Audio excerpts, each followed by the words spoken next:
Hello everyone. IBomma Ravi arrest వెనుక భారీ కుట్రే ఉందంటున్నారు నెటిజన్లు. అంతేకాదు దీని మీద అనుమానాలు కూడా వ్యక్తం చేస్తున్నారు. సో ఒకసారి ఇదే అంశం మీద డిస్కస్ చేద్దాం. ప్రస్తుతం మనతో జర్నలిస్ట్ జగదేవ్ ఉన్నారు. వెల్కమ్ చేద్దాం. Hello sir. Hello Zakir. Sir, సొంత భార్య వాళ్ళే ఇప్పుడు అరెస్ట్ అయ్యారంటారా? భార్య పట్టించిందనే విషయం కాసేపు మాట్లాడుకుంటే అంటే ఇలాంటి డబ్బులు తీసుకునే వాళ్ళు బాగా వెనకేసేవాళ్ళు, అది అక్రమం అవ్వండి సక్రమం అవ్వండి, ఆ అమౌంట్ దగ్గరే లాలూచీలు పడతా ఉంటారు. అక్కడే మెయిన్ వస్తాయి. మేబీ అక్కడ వచ్చుండొచ్చు, మొత్తానికి ఆవిడ డిమాండ్ చేసి ఉండొచ్చు, లేదంటే మనస్తత్వం సెట్ అవ్వక ఇది అయిపోయి ఉండొచ్చు. బట్ ఇది జరిగి కూడా ఒక 5-6 ఏళ్ళు అయిపోయిందంట. సో భార్య విడాకుల కోసం వచ్చి దొరికిపోయాడు అన్నట్టుగా చెప్తున్నారు. కానీ అంత సింపుల్గా ఎందుకు దొరికిపోతాడండి? ఎవరో ఒక ఆవిడకి ఇచ్చింది అంటే పోలీసులకే సవాలు విసిరే అంత దమ్మున్న టెక్నో ఇంజనీర్ అని చెప్పాలి, టెక్నికల్ ఇంజనీర్ అని చెప్పాలి. ఆయన ఏం చదువుకున్నాడని మనకు తెలియదు. కానీ సో ఇది 2 నెలల కిందటో 3 నెలల కిందటో కదా, మీరు దమ్ముంటే పట్టుకోండి అన్నాడు కదా. సో ఇప్పుడు వైరల్ అవుతున్న అంశం ఏంటంటే వాళ్ళ ఫాదర్ మదర్కి కూడా వెళ్ళి అడిగితే వాళ్ళు అవునా తెలియదు మాకు అన్నట్టుగా చెప్పారు ఫాదర్కి.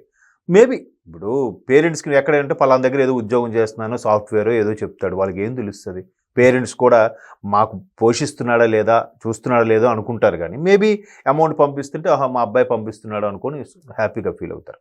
సో అలాగా ఆయన అక్కడ కరేబియన్ దీవులకు సంబంధించి ఏదో ఒక చిన్న దీవిలో ఒక శాశ్వత సభ్యత్వం కార్డు, గ్రీన్ కార్డ్ టైప్ ఏదో తీసుకుని ఉన్నాడంట. బట్ ఎక్కడున్నాడు, ఎక్కడి నుంచి ఆపరేషన్స్ చేస్తున్నాడు అనేది తెలియదు. ఇప్పుడు ఇందులో చాలా సెట్టింగ్లు కూడా ఉన్నాయి. కొన్ని వెబ్సైట్లు ఉంటాయి, ఐఆర్సిటీసీ లాంటి వెబ్సైట్లు ఉంటాయి. వాటిది తెలియకుండానే కొంతమంది రైల్వే రిజర్వేషన్లు అవి చేయిస్తూ ఉంటారు, తత్కాల్ అవి. ఎవరైతే ఎక్కువగా చేయిస్తున్నారో, ఏ నెంబర్ మీద ఎక్కువ చేయిస్తున్నారో అవి ట్రేస్ అవుట్ చేసి పోలీసులు వాళ్ళు పిలిచి వార్నింగ్లు కూడా జరుగుతున్నాయి. అంటే నాకు తెలిసి ఈ మధ్యకాలంలో నా తెలిసిన ఫ్రెండ్ వాళ్ళకి పిలిపించి అడిగారంట, మీరు ఎందుకు ఎక్కువ రిజర్వేషన్లు చేస్తున్నారు?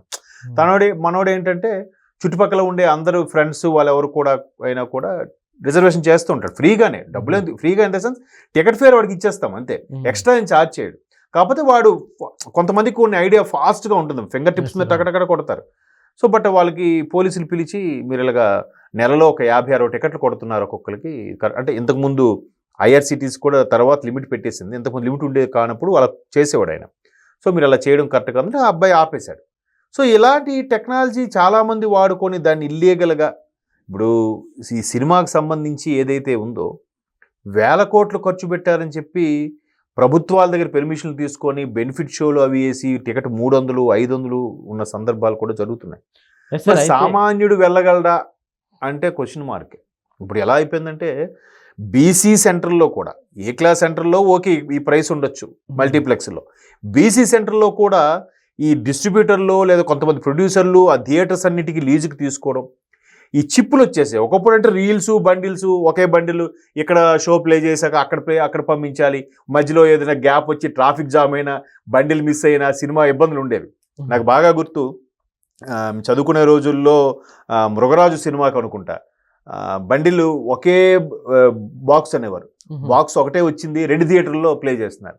ప్లే చేయడం వల్ల అక్కడికి ఒక 20 మినిట్స్ గ్యాప్లో సినిమా స్టార్ట్ అవుతుంది అనమాట. సో అక్కడ స్టార్ట్ అయింది, నెక్స్ట్ ఇంకో థియేటర్లో వేసేటప్పుడు ఆ ఒక్కొక్క బండిలు ఎవడో ఒకటి తీసుకొచ్చి ఇక్కడికి ఇస్తూ ఉంటాడు. అలా ఇచ్చే క్రమంలో మిస్ చేసి ఒకదానికి ఒకటి ఇచ్చేసాడు. ఆ ఇచ్చేయడంలో ఏమైందంటే ముందు వచ్చిన ఎపిసోడ్లో నాగబాబు చచ్చిపోయి ఉన్నారు, నెక్స్ట్ ఎపిసోడ్లో నాగబాబు మళ్ళీ బతికి ఉన్నట్టు ఉంటుంది చిరంజీవి గారు మృగరాజ్ సినిమాలో. నేను ఒకసారి అలా చూశాను ఊర్లో ఆ సినిమా.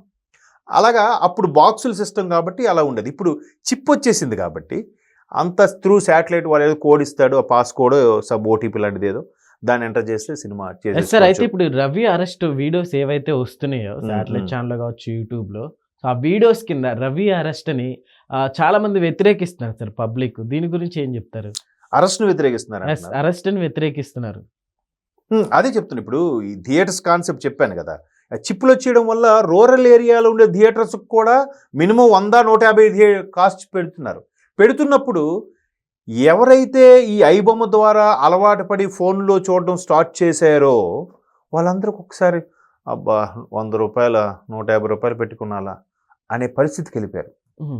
లేకపోతే వాడు ఫోన్లోనే ఆడుతూ పాడుతూ చూసేస్తున్నాడు. ఉదయం పనికి వెళ్తున్నాడు, సాయంత్రం వచ్చిన తర్వాత ఒకసారి ఫోన్లోనే ఐబొమ్మ డౌన్లోడ్ చేసుకొని వెంటనే అందులో చూసేస్తున్నాడు. సార్ ఇంకొంతమంది నెటిజన్లు ఏంటంటే ఇప్పుడు సో అలా రవి లాంటి వాళ్ళని అలాంటి వాళ్ళు ఈ రవి అరెస్ట్ ని వ్యతిరేకిస్తున్నారు. అరే ఏదో మాలాంటి వాళ్ళ కోసం చేశారు కదా అని. కానీ అది ఇల్లీగల్ పని కదా. ఇల్లీగల్ పని ఎప్పుడు ఇల్లీగలే. తప్పు చేసేవాడికి అదొక శాపం. ఇప్పుడు కాకపోతే 10 ఏళ్ళ తర్వాతైనా దొరుకుతాడు, దొరకాలి కూడా. అయితే ఇంకొంతమంది ఏం చెప్తున్నారంటే ఇంత టాలెంట్, ఎందుకంటే ఇన్ని రోజులు నిజంగా చాలా మంది పోలీసులకి టెన్షన్ పుట్టించారు, ఇటు సినిమా వాళ్ళకి టెన్షన్ పుట్టించాడు. అయితే ఇప్పుడు ఇలాంటి వాళ్ళని యూజ్ చేసుకోవాలి తనకున్న టాలెంట్ ని అంటున్నారు. దా అంశం మీద ఏం చెప్తారు? కరెక్టే మీరు అనేది. ఎందుకంటే ఎంత టెక్నాలజీ వాడి సుమారుగా ఇండస్ట్రీకి 22,000 కోట్ల రూపాయల నష్టం వాటిల్లించేలా చేసిన ఈ రవి నిజంగా తన మేధస్సుని టాలెంట్ని సక్రమంగా వాడితే ఇంకోలా ఉండేది. మేబీ ప్రభుత్వాలు లేదంటే చుట్టూ ఉండే సొసైటీలో సరైన అవకాశాలు రాక ఈ దారిని ఎంచుకున్నాడేమో. ఒకవేళ ఆయన సక్రమంగా వాడిన ప్రభుత్వానికి సేవ చేసిన మహా అయితే ఎంత ఇస్తారు? 1 లక్ష 2 లక్షలు, మహా అయితే ఒక 5 లక్షలు జీతం ఇచ్చి, ఒక క్వార్టర్ ఇచ్చి, ఒక కారు ఇస్తారు. బట్ ఇది ఎలా కాదుగా. ఆయనకి ఫ్రీ చేసేసరికి ఆయన అకౌంట్లో 3 కోట్లు ఉందంట. ఒక సగటు ఉద్యోగి ఎంత పొజిషన్లో ఉన్నోడైనా జెన్యున్గా సంపాదిస్తే అన్ని 3 కోట్లు సంపాదించగలడు తన కెరియర్లో? చెప్పండి, లేదు కదా. మరి ఇప్పటికే కొన్ని 100 కోట్లు వెనకేసాడు. 3 కోట్లు అకౌంట్లో ఫ్రీ చేయండి అంటే సింపుల్. అంటే మన అకౌంట్లో 3,000 ఉండడం కూడా కష్టం నెలాఖరు వచ్చేసరికి. ఆయన అకౌంట్లో 3 కోట్లు ఉందంట.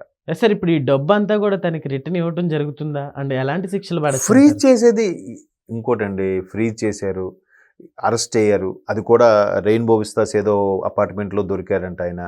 అక్కడ ఉన్న హార్డ్ డిస్కులు అవన్నీ కూడా స్వాధీనం చేసుకున్నారు.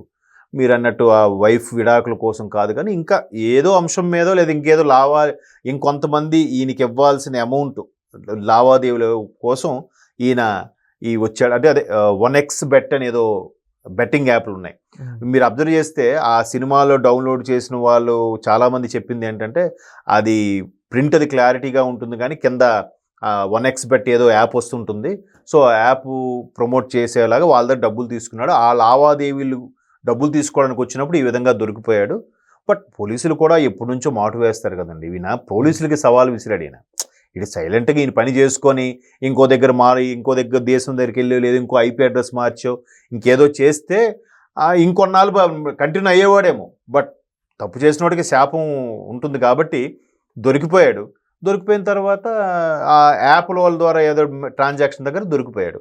మొత్తానికి మన పోలీసులు కూడా నిజంగా సరైన పటిష్ట వ్యవస్థ ఉంది కాబట్టి మన దగ్గర ఆ నిఘా కానీ కరెక్ట్గా పెంచితే ఈజీగా ఎంతటి పోటుగాడినైనా వారం రోజులు, 10 రోజులు, మహా అయితే నెల రోజుల్లో పట్టుకొని తీరుతారు. సో మనోడిని అలాగే పట్టుకున్నారు. బట్ ఏదైతే సామాన్యుడు ప్రింట్ సరిగ్గా లేకపోయినా, ఏదో పిక్చర్ కొంచెం ఉంది, వాయిస్ క్లారిటీ లేదు అనుకొని చూసేసే చాలామంది ప్రబుద్ధులకి ఈయన అరెస్ట్ అనేది కొంచెం ఇబ్బందికర పరిస్థితే. అబ్బా ఈయన అరెస్ట్ చేస్తారా అని ఇప్పుడు ఇంకో సైట్ వెతుకుతాడు. ఇప్పుడు ఇది ఒకటే సైట్ కాదు కదా, ఇంకా చాలా సైట్లు ఉన్నాయంట. నాకు విన్నాను నేను 2-3 సైట్లు ఉన్నాయి, ఇంకా మూవీస్ సంబంధించిన రైట్ సైట్స్ అని ఉన్నాయంట. సో ఈ ఐబొమ్మను ఒక్కడే పట్టుకుంటే సంబరం అయిపోలేదు, ఇంకా ఉన్నాయిగా. అవి కూడా పట్టుకుంటే అప్పుడు ఈ ప్రొడ్యూసర్స్కి పడిన కంప్లైంట్ ఇచ్చిన తపనకి పోలీసులు చెక్ పెట్టినట్టు అవుతుంది. బట్ ఇంకోటి ఏంటంటే ఇట్లాంటివి ఏమైనా జరిగితే ఇలా దాన్ని బ్లాక్ అయిన వారం రోజులు ఇంకోటి పుట్టుకొస్తుంది, మరి కాస్త కసిగా చేస్తూ ఉంటారు.